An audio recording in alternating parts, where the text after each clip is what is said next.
ഓം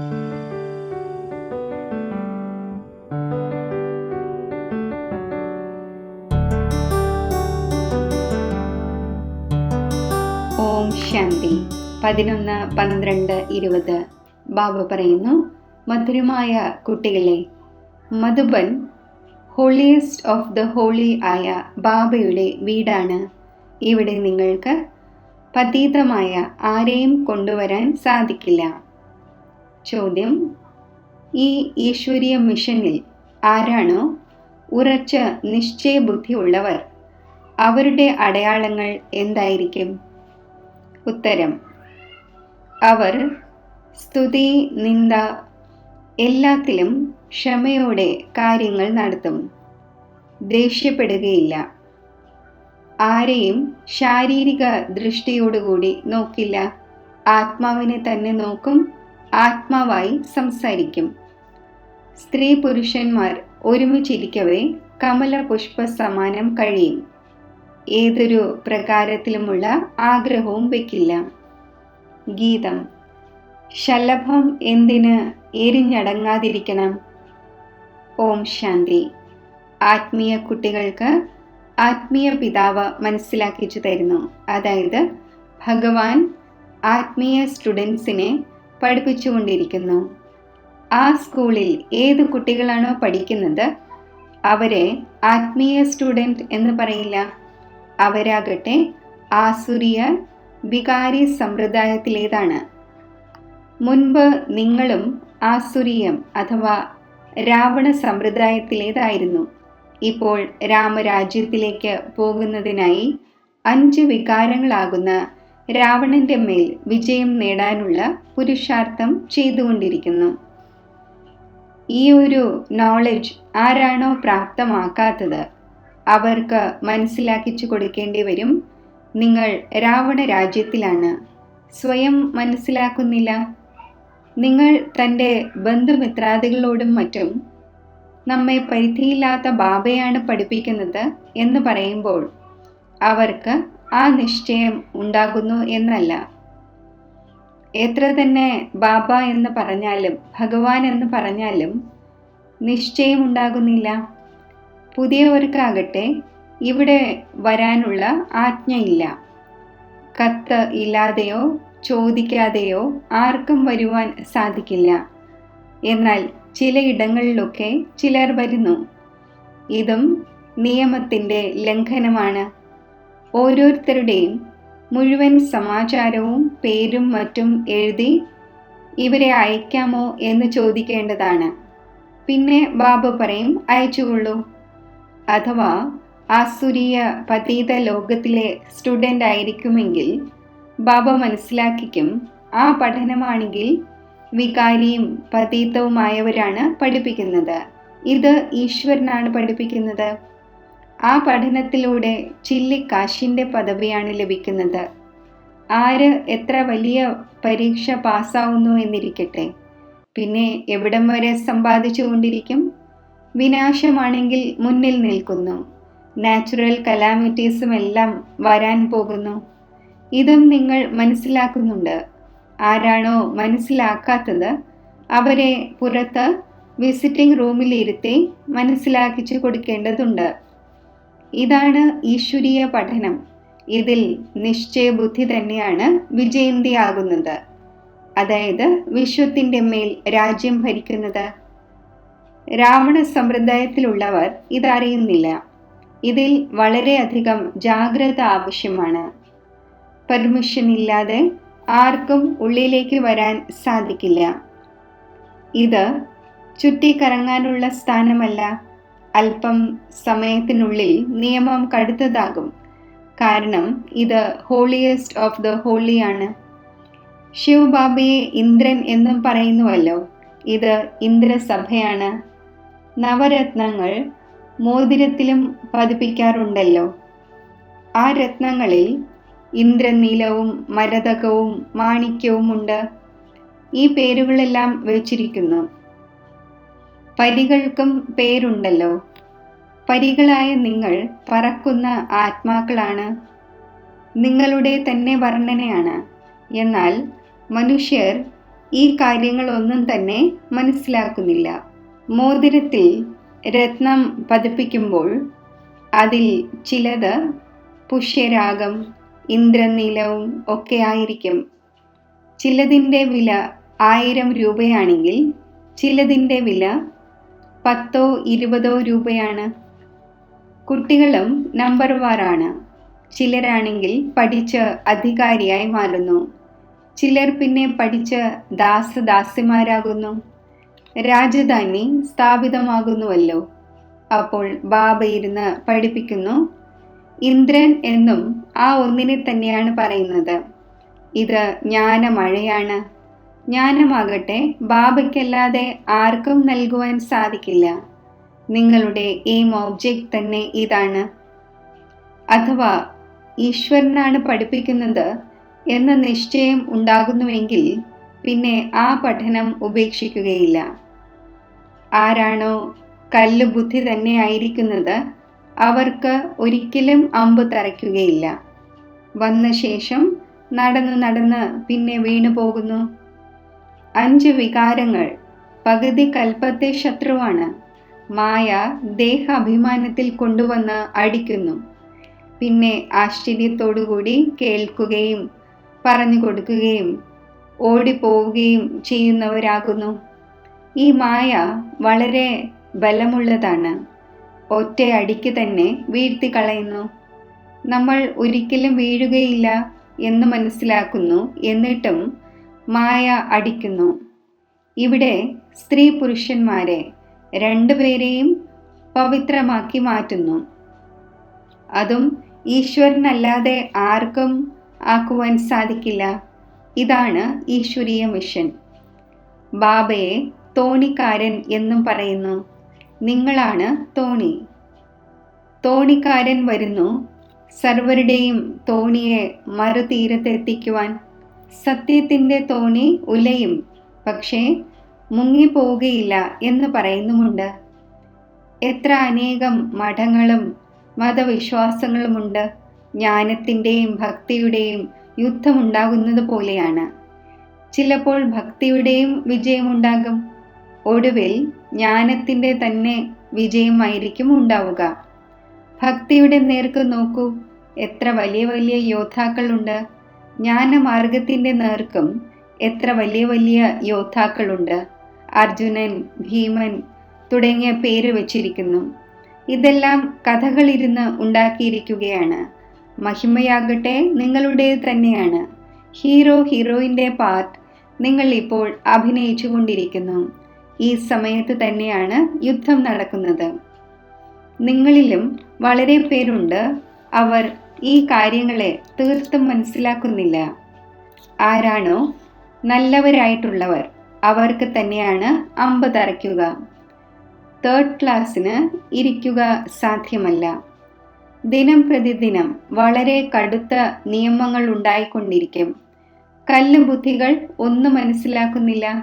അവർ ഇവിടെ ഇരിക്കുന്നത് പോലും നിയമവിരുദ്ധമാണ്. ഈ ഹാൾ ഹോളിയസ്റ്റ് ഓഫ് ഹോളിയാണ്. പോപ്പിനെയും ഹോളി എന്ന് പറയുന്നു. ഈ ബാബ ഹോളിയസ്റ്റ് ഓഫ് ഹോളിയാണ്. ബാബ പറയുന്നു, ഇവരെല്ലാവരുടെയും മംഗളം എനിക്ക് ചെയ്യേണ്ടതുണ്ട്. ഇവയെല്ലാം വിനാശമാകാൻ പോകുന്നവയാണ്. ഇതും എല്ലാവരും മനസ്സിലാക്കുന്നൊന്നുമില്ല. കേൾക്കുന്നുണ്ട്, പക്ഷേ ഒരു കാതിലൂടെ കേട്ട് മറു കാതിലൂടെ കളയുന്നു. ധാരണ ചെയ്യുന്നുമില്ല, ചെയ്യിക്കുന്നുമില്ല. ഇങ്ങനെ മൂകരും ബധിരരും ധാരാളമുണ്ട്. ബാബ പറയുന്നു, ഹിയർ നോ ഈവിൾ. അവരാണെങ്കിൽ കുരങ്ങന്റെ ചിത്രം കാണിക്കുന്നു. എന്നാൽ ഇതാകട്ടെ മനുഷ്യന് വേണ്ടിയാണ് പറയുന്നത്. മനുഷ്യർ ഈ സമയം കുരങ്ങിനേക്കാൾ മോശമാണ്. നാരദൻ്റെയും കഥ ഇരുന്ന് ഉണ്ടാക്കിയിട്ടുണ്ട്. നാരദനോട് പറഞ്ഞു, നീ തൻ്റെ മുഖം നോക്കൂ, 5 വികാരങ്ങൾ ഉള്ളിലില്ലല്ലോ. ഏതുപോലെയാണോ സാക്ഷാത്കാരമുണ്ടാകുന്നത്, ഹനുമാന്റെയും സാക്ഷാത്കാരമുണ്ടാകുന്നുവല്ലോ. ബാബ പറയുന്നു, കൽപ്പകൽപ്പങ്ങളിൽ ഇതുണ്ടാകുന്നു. സത്യയുഗത്തിൽ ഇങ്ങനെയുള്ള ഒരു കാര്യങ്ങളും ഉണ്ടാകുന്നില്ല. ഈ പഴയ ലോകം തന്നെ ഇല്ലാതാകും. ആരാണോ ഉറച്ച നിശ്ചയബുദ്ധിയായവർ അവർ മനസ്സിലാക്കുന്നു, കഴിഞ്ഞ കൽപ്പത്തിലും നമ്മൾ ഈ രാജ്യം ഭരിച്ചിരുന്നു. ബാബ പറയുന്നു, കുട്ടികളെ, ഇപ്പോൾ ദൈവിക ഗുണങ്ങൾ ധാരണ ചെയ്യൂ. നിയമവിരുദ്ധമായ ഒരു കാര്യവും ചെയ്യരുത്. സ്തുതി, നിന്ദ എല്ലാത്തിലും ക്ഷമ ധാരണ ചെയ്യണം. ക്രോധം ഉണ്ടാവുവാൻ പാടില്ല. നിങ്ങൾ എത്ര ഉയർന്ന സ്റ്റുഡൻസ് ആണ്. ഭഗവാനാകുന്ന പിതാവാണ് പഠിപ്പിക്കുന്നത്. ആ ഒന്ന് ഡയറക്റ്റായി പഠിപ്പിച്ചുകൊണ്ടിരിക്കുന്നു. എന്നിട്ടും എത്ര കുട്ടികൾ മറന്നു പോകുന്നു. കാരണം സാധാരണ ശരീരമാണല്ലോ. ബാബ പറയുന്നു, ദേഹധാരിയെ നോക്കുന്നതിലൂടെ നിങ്ങൾക്ക് ഇത്രയും ഉയരുവാൻ സാധിക്കില്ല. ആത്മാവിനെ നോക്കൂ. ആത്മാവ് ഇവിടെ ഭൃഗുടിയുടെ മധ്യത്ത് വസിക്കുന്നു. ആത്മാവ് കേട്ട് തലകുലുക്കുന്നു. എപ്പോഴും ആത്മാവിനോട് സംസാരിക്കൂ. നിങ്ങൾ ആത്മാക്കൾ ഈ ശരീരമാകുന്ന സിംഹാസനത്തിൽ ഇരിക്കുന്നു. നിങ്ങൾ തമോ പ്രധാനമായിരുന്നു, ഇപ്പോൾ സതോ പ്രധാനമാകൂ. സ്വയം ആത്മാവാണ് എന്ന് മനസ്സിലാക്കി ബാബയെ ഓർമ്മിക്കുന്നതിലൂടെ ദേഹത്തിൻ്റെ ബോധം ഇല്ലാതാകും. പകുതി കൽപ്പത്തെ ദേഹാഭിമാനം അവശേഷിക്കുന്നു. ഈ സമയം എല്ലാവരും ദേഹാഭിമാനിയാണ്.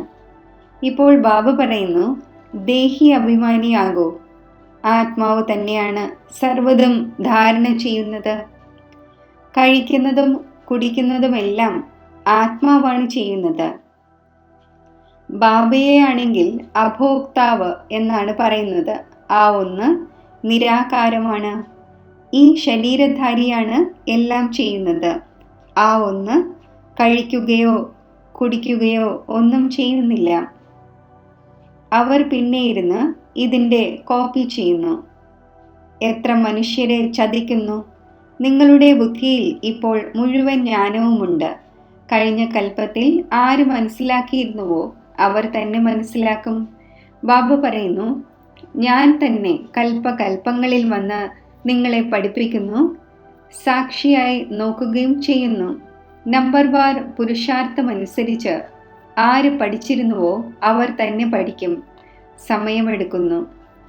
കലിയുഗം ഇപ്പോഴും 40,000 വർഷം ബാക്കിയുണ്ട് എന്ന് പറയുന്നു. അപ്പോൾ ഘോര അന്ധകാരത്തിലാണല്ലോ. ഇതിനെ അജ്ഞാന അന്ധകാരം എന്ന് പറയുന്നു.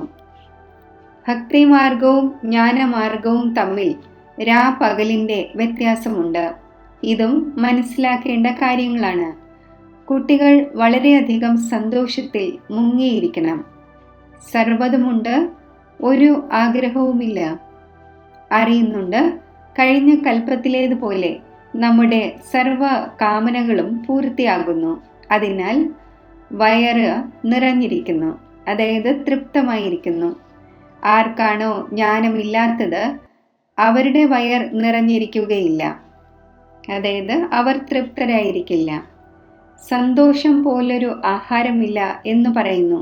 ജന്മജന്മാന്തരങ്ങളിലേക്ക് രാജപദം ലഭിക്കുന്നു. ദാസദാസിയാകുന്നവർക്ക് ഇത്രയും സന്തോഷമുണ്ടായിരിക്കില്ല.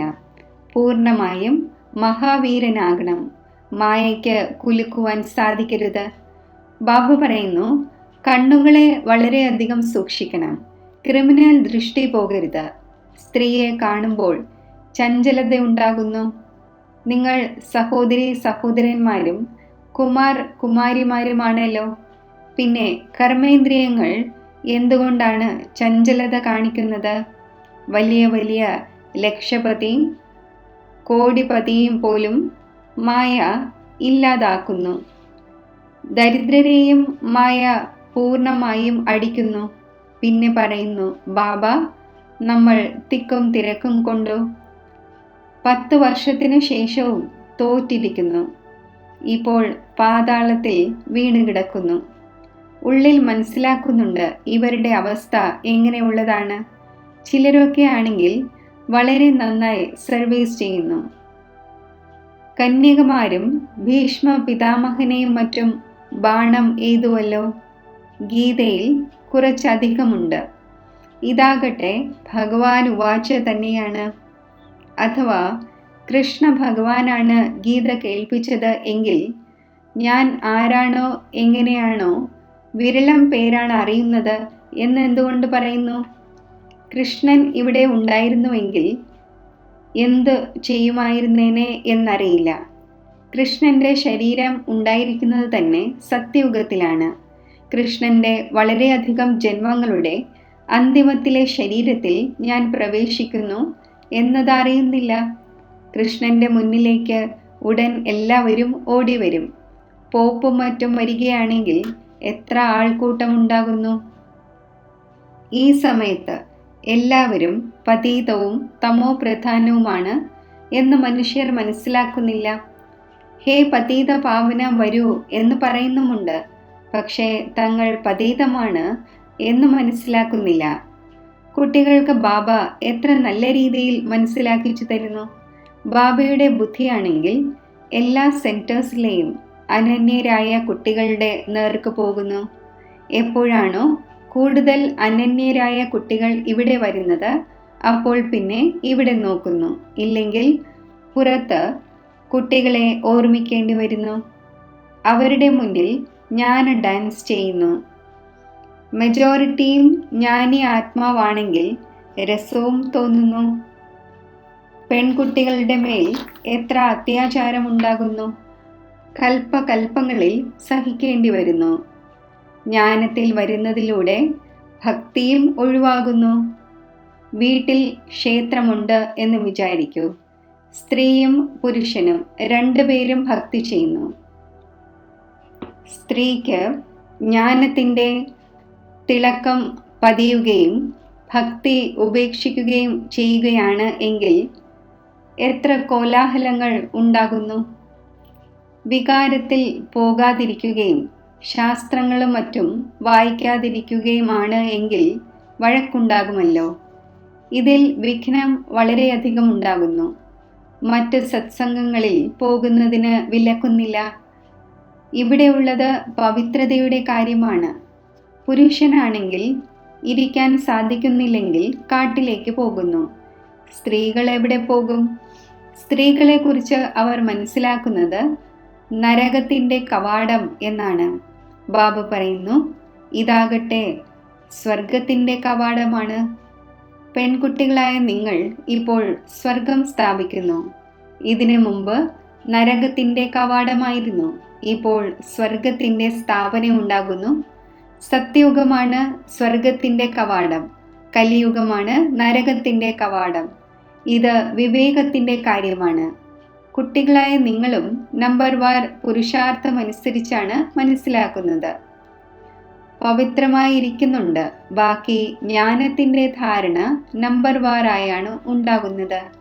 നിങ്ങളാകട്ടെ അവിടെ നിന്നും ഇറങ്ങി ഇവിടെ വന്നിരിക്കുന്നു. എന്നാൽ ഇപ്പോൾ മനസ്സിലാക്കിച്ചു തരുന്നു, ഗൃഹസ്ഥ വ്യവഹാരത്തിലിരിക്കണം. അവർക്ക് പ്രയാസങ്ങൾ ഉണ്ടാകുന്നു. ഇവിടെ കഴിയുന്നവർക്ക് ഒരു പ്രയാസവുമില്ല. അതിനാൽ ബാബ മനസ്സിലാക്കിച്ചു തരുന്നു, കമല പുഷ്പ സമാനം ഗൃഹസ്ഥ വ്യവഹാരത്തിലിരിക്കുകയും പവിത്രമായിരിക്കുകയും ചെയ്യൂ. അതും ഈ അന്തിമ ജന്മത്തിൻ്റെ കാര്യമാണ്.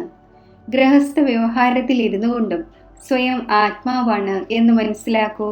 ആത്മാവ് തന്നെയാണ് കേൾക്കുന്നത്. ആത്മാവ് തന്നെയാണ് ഇതായിരിക്കുന്നത്. ആത്മാവ് തന്നെയാണ് ജന്മജന്മാന്തരങ്ങളിൽ പല പല ഡ്രസ്സ് അണിഞ്ഞു വന്നിരിക്കുന്നത്. ഇപ്പോൾ നമ്മൾ ആത്മാക്കൾക്ക് തിരികെ പോകേണ്ടതുണ്ട്. ബാബയുമായി യോഗം ചേർക്കണം. മുഖ്യമായ കാര്യം തന്നെ ഇതാണ്. ബാബ പറയുന്നു, ഞാൻ ആത്മാക്കളോട് സംസാരിക്കുന്നു. ആത്മാവ് ഭൃഗുടി മധ്യത്തിൽ വസിക്കുന്നു. ഈ ഓർഗൻസിലൂടെ കേൾക്കുന്നു. ആത്മാവ് ഇതിലില്ല എങ്കിൽ ശരീരം ജഡമാകുന്നു. ബാബ എത്ര വണ്ടർഫുൾ ജ്ഞാനമാണ് വന്ന് നൽകുന്നത്. പരമാത്മാവിനല്ലാതെ ഈ കാര്യങ്ങൾ ആർക്കും മനസ്സിലാക്കിച്ചു തരുവാൻ സാധിക്കില്ല. സന്യാസിമാരും മറ്റും ആത്മാവിനെ കാണുന്നൊന്നുമില്ല. അവരാണെങ്കിൽ ആത്മാവിനെ പരമാത്മാവായി മനസ്സിലാക്കുന്നു. രണ്ടാമതായി പിന്നെ പറയുന്നു, ആത്മാവിൽ ഒന്നും പതിയുകയോ പുരളുകയോ ചെയ്യുന്നില്ല എന്ന്. ശരീരത്തെ കഴുകാൻ ഗംഗയിൽ പോകുന്നു. ആത്മാവ് തന്നെയാണ് പതീതമാകുന്നത് എന്നത് മനസ്സിലാക്കുന്നില്ല. ആത്മാവ് തന്നെയാണ് സർവ്വതും ചെയ്യുന്നത്. ബാബ മനസ്സിലാക്കിച്ചു തന്നുകൊണ്ടിരിക്കുന്നു, ഞാൻ ഇന്നയാളാണ്, ഇവർ ഇന്നയാളാണ്, ഇങ്ങനെ മനസ്സിലാക്കാതിരിക്കൂ. അല്ല, എല്ലാവരും ആത്മാക്കളാണ്. ജാതി വർഗങ്ങളുടെ ഒരു വ്യത്യാസവും ഉണ്ടായിരിക്കുവാൻ പാടില്ലാത്തതാണ്. സ്വയം ആത്മാവാണ് എന്ന് മനസ്സിലാക്കൂ. ഗവൺമെന്റ് ധർമ്മത്തെ അംഗീകരിക്കുന്നില്ല. ഇതെല്ലാം ദേഹത്തിന്റെ ധർമ്മമാണ്. എന്നാൽ സർവ ആത്മാക്കളുടെയും പിതാവ് ഒന്ന് തന്നെയാണ്. നോക്കേണ്ടതും ആത്മാവിനെയാണ്. എല്ലാ ആത്മാക്കളുടെയും സ്വധർമ്മം ശാന്തിയാണ്. ശരി, മധുരമധുരമായ സിഖിലതെ കുട്ടികൾക്ക് മാതാവും പിതാവുമായ ബാബ്ദാദയുടെ സ്നേഹസ്മരണകൾ. Good morning.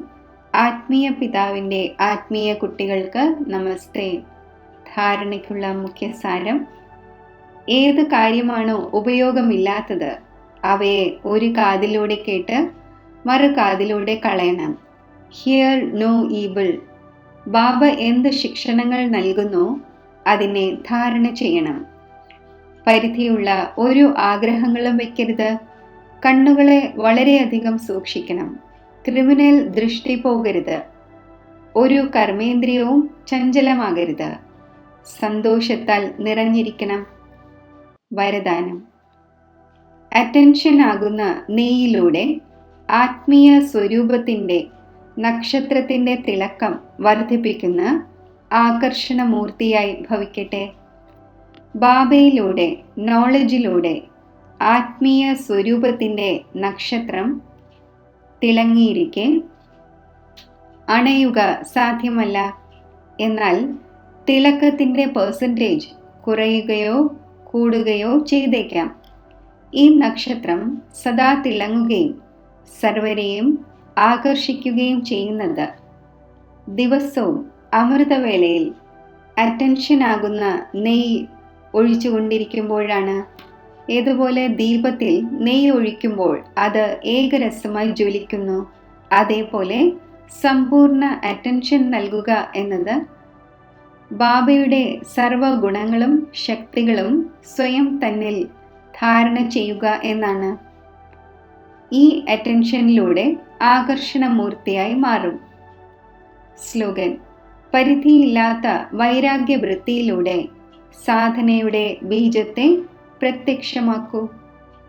ഓം ശാന്തി.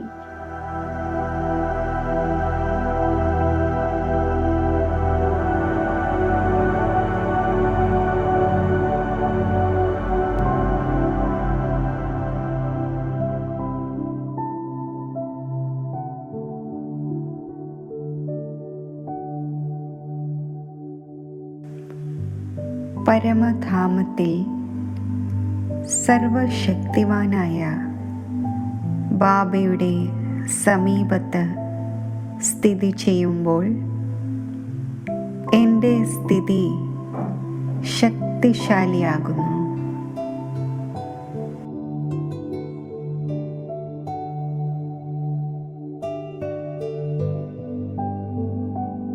ഞാൻ മാസ്റ്റർ സർവശക്തിവാനാണ്. പരമധാമത്തിൽ ഈ ഉയർന്ന സ്ഥിതിയിലിരുന്ന് വിശ്വത്തിലേക്ക് ലൈറ്റും മൈറ്റും വ്യാപിപ്പിക്കുകയാണ്.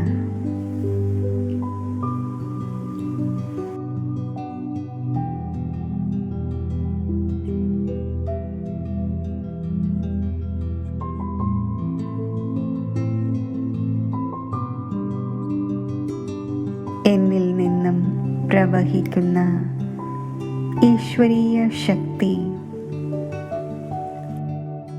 ആത്മാക്കളിൽ പതിക്കട്ടെ.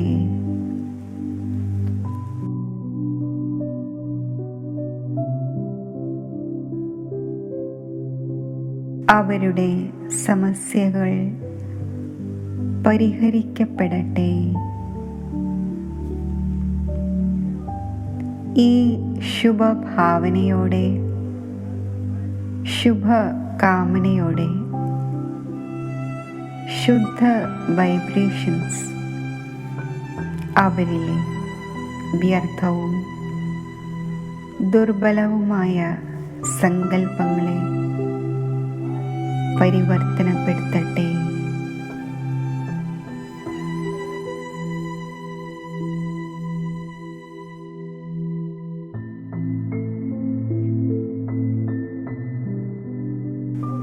ഈ ശുദ്ധ വൈബ്രേഷൻസ് അവരിൽ പതിക്കുമ്പോൾ അവർക്ക് ശ്രേഷ്ഠ ആത്മാവാകണമെന്നുള്ള ഒരു അലൗകിക പ്രേരണ അവരുടെ ഉള്ളിൽ നിന്നും ഉണർന്നു വരികയാണ്.